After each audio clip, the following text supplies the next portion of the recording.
Traders, FX Pip Collector here. Today is Thursday, September 5th, and this is my analysis of the Aussie US dollar, starting on the monthly, working my way all the way down to the 1 hour time frame for the full top down analysis. So on the Aussie dollar monthly time frame, I'm still looking at this as a potential WXY. If it really is a wave Y, then it most likely is in an uptrend that will likely take out both of these highs. I think the 78% Fibonacci extension is a very likely target. So going down to the weekly time frame. On the weekly time frame, I actually think we're in a wave 3, but first of all, I think this is an A and this is a B. Then this is a wave 1 of wave C. This is a wave 2 of wave C. And potentially this is going to go up and make a wave 3 of wave C to form that pattern that I was showing on the monthly time frame.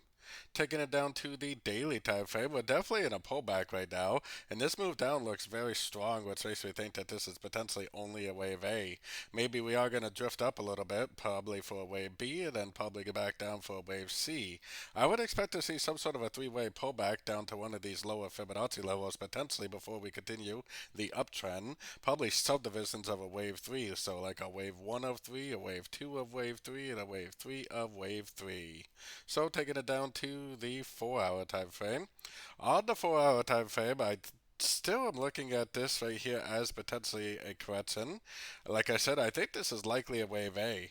Now looking at this one, I wouldn't really necessarily know that, but looking at all dollar pairs, I would say that likely the wave A is over, and likely this is actually in a wave B right now, which I think will end up probably making some sort of a three-way pattern to the upside for an A, B, C of B, potentially go up to one of these Fibonacci retracement levels, and then make a bigger push down for the wave C, just like I showed on the daily time frame. So taking it down to the 1 hour time frame.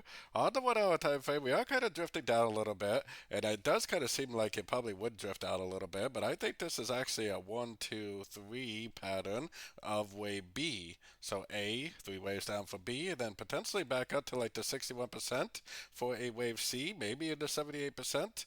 And I do expect this to all be like an A, B, C, or B on the higher time frames. And if it really is a wave B, it could easily go up to the 78% and maybe even go up and take out these swing highs before it actually goes down again. So I would keep an eye out for a possible long opportunity at the end of this wave B. Try to trade that wave C to the upside, maybe up to one of these fib levels or maybe up to the structure level, depending on where you get that bounce, break of structure, end of a trend signal for the wave C. So don't forget to join my free Discord channel, which is linked down here in the corner. And as always, thank you and happy trading.